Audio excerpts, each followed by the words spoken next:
begin, let's go over the anatomy of the geode. On the right of the power button, we will have the charging port. This port will also be used if you need to hardwire the geode to your computer to utilize the Geode Connect application. We will also see the cable port where we can attach an external antenna if necessary. Next, we have the power button. Once the geode is turned on, we will have a consistent green light. Next, navigate to the Bluetooth settings on your mobile device and choose the geode you want to connect.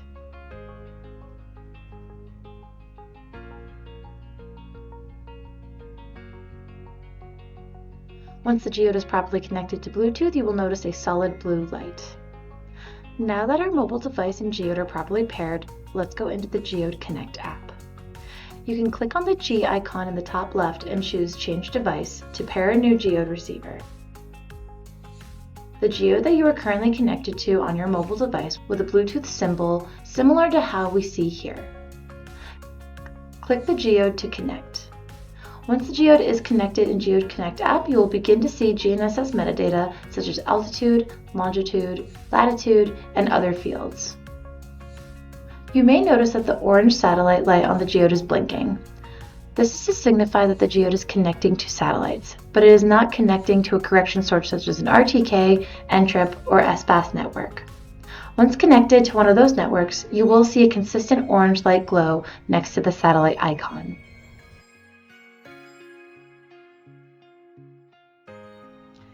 Next, on the bottom of the screen, we can click on the sky plot to track which constellations we are connecting to and where we are getting our correction services from. The point terminal is another environment where we can collect geographic data such as points of interest.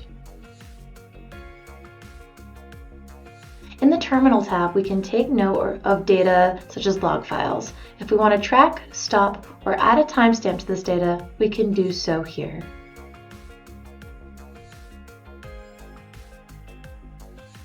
Lastly, under the More tab is where we will find detailed configuration settings. Click Preferences to change the desired units and positioning format you wish to view the data in.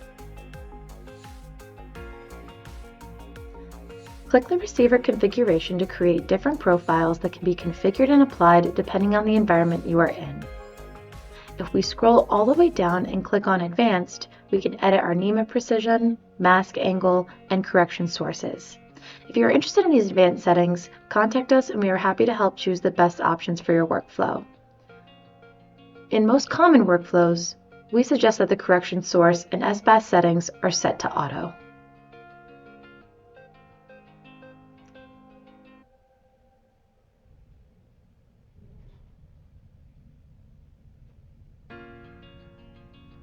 Let's scroll back and click on NTRIP RTK configurations. If you have an NTRIP or RTK network such as Juniper RTK, Point 1 navigation, or are trying to tie into a local NTRIP station or base station, you will go here to set up the credentials needed. Now that we have navigated through Geode Connect, we are ready to go into Field Maps.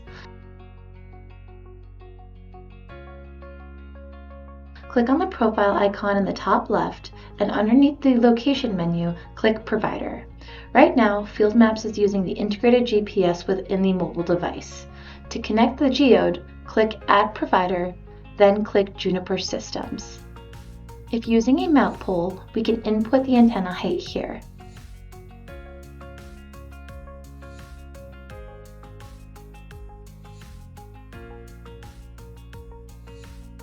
Click Juniper Systems Inc. again and ensure the blue checkmark is next to the receiver option to ensure we are using the geode and not our internal GPS.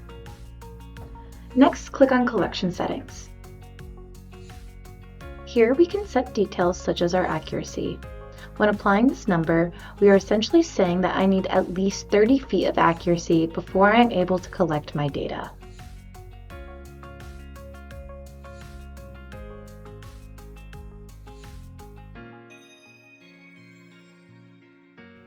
GPS averaging will apply to our estimated accuracy. When I apply 10 points, that means my estimated accuracy will be averaged out amongst 10 points I collect when I'm out in the field, creating a feature. Streaming applies to lines and how we can collect them through a streaming method. This can be done through a time or distance measurement.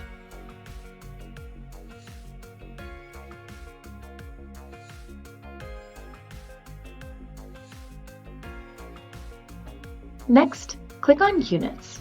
Here is where we can change what units are displayed within our Field Maps application, such as changing from US standard to metric and changing our positioning format.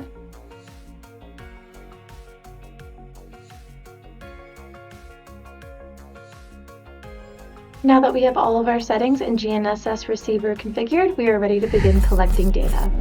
That concludes this tutorial on setting up a geode receiver with Field Maps.